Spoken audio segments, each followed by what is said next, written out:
आज मंदिर में बैठे हुए कुछ सोच रहा है। तभी एक व्यक्ति आता है और मंदिर में पूजा करने लगता है। वही एक सवाल राज को उसकी सोच से बाहर निकालता है और वो उस शख्स की तरफ देखता ही है कि वह शख्स उस अनबूझे सवाल को भांप लेता है और वही मंदिर की डेल पर राज के पास बैठ जाता है और खुद ही कहता है, मेरा नाम मुकेश है, मैं रोजाना मंदिर आकर पूजा करता हूँ। राज सुनकर आश्चर्य से पूछता है, यह अनोखा है, क्या इसके पीछे कोई कारण है? नहीं, ऐसा कुछ नहीं है, मुकेश कहता है। भाई, आपकी बेचैनी देख कह सकता हूँ आप किसी सच से ही भाग रहे हो।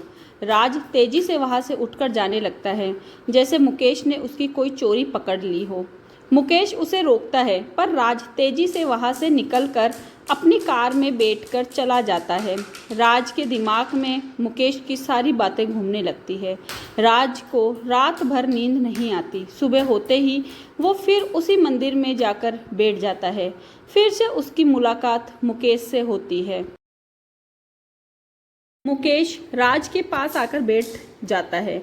मुकेश समझ रहा है कि राज उससे कुछ कहना चाहता है, पर मुकेश चाहता है कि राज खुद अपने अभिमान को तोड़कर सच को उनके सामने रखे, जिससे वो भाग रहा है। पर वही राज चाहता है मुकेश उससे आगे से सवाल करे, पर राज कुछ नहीं बोल पाता। 2-3 दिनों तक यही चलता रहता है। आखिरकार एक दिन राज खामोशी तोड़कर बोलता है, असल में मेरी नौकरी में थोड़ी दिक्कत है, बस इसीलिए परेशान हूँ। मुकेश जोर जोर से हंसने लगता है। बरखुदार, इतने दिनों बाद अपनी खामोशी तोड़ी भी तो झूठ बोलने के लिए? भाई, हमारे बाल धूप में सफ़ेद नहीं हुए हैं। आपका चेहरा साफ कह रहा है आप खुद से खफा है। खुद की गलती मानने की हिम्मत नहीं है आप में।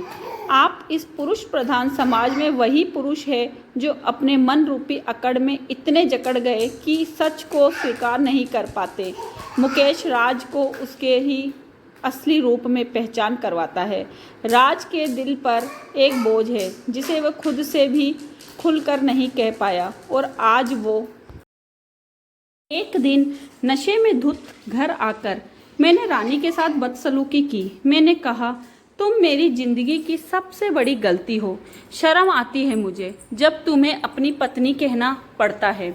मैं बोलता ही गया। रानी के लिए यह सब नया नहीं था, पर मेरे माता पिता के लिए ये एक कड़वे घूंट के समान था। बिना मुझसे बात किए वो रानी को अपने साथ ले गए। मैंने ऐसे बिहेव किया जैसे मुझे काले पानी की सजा से मुक्ति मिल गई हो। जाते वक्त रानी ने मेरी मेज पर एक डायरी रखी थी जिसमें मेरी सारी ज़रूरतों की लिस्ट थी।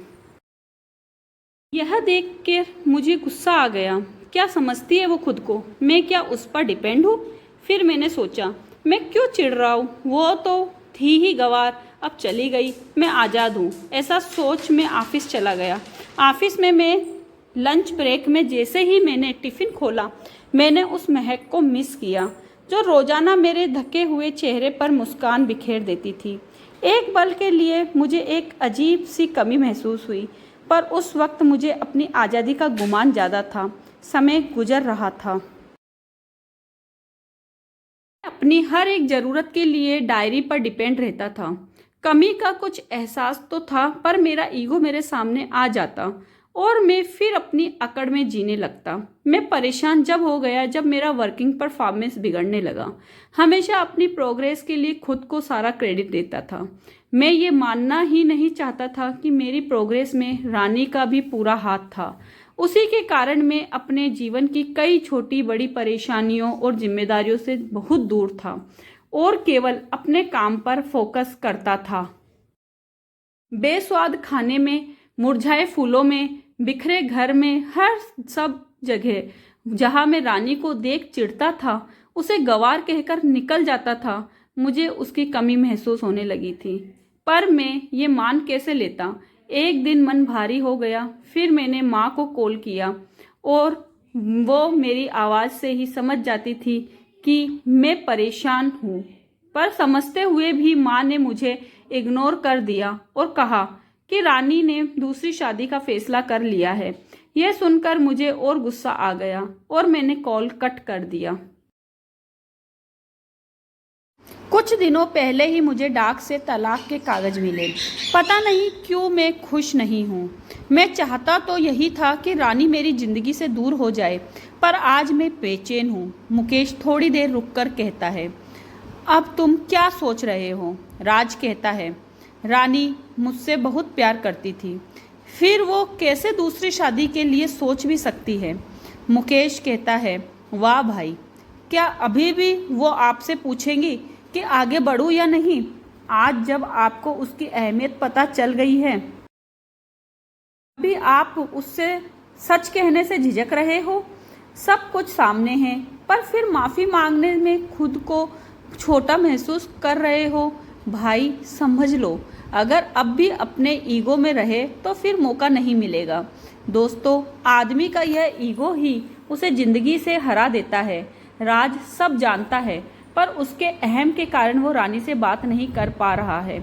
शायद उसे डर है कि इस बार रानी उसे ना न कह दे। मुकेश राज को झंझोड़ कर कहता है, जब मैं मुकेश होकर मरी हुई बीवी की खातिर मंदिर जा सकता हूँ, तो क्या तुम एक सच स्वीकार नहीं कर सकते? राज को मुकेश की बात दिल पर लग जाती है। वो कॉल तो नहीं, पर रानी को एक मैसेज करता है। मैसेज डिलीवर होते ही उधर से कॉल आ जाता है। दोनों के बीच लंबी बात होती है और यह एक लंबा कॉल दोनों को वापस मिला देता है। दोस्तों, एक मैसेज के बाद रानी एक पल नहीं रखती और कॉल कर देती है।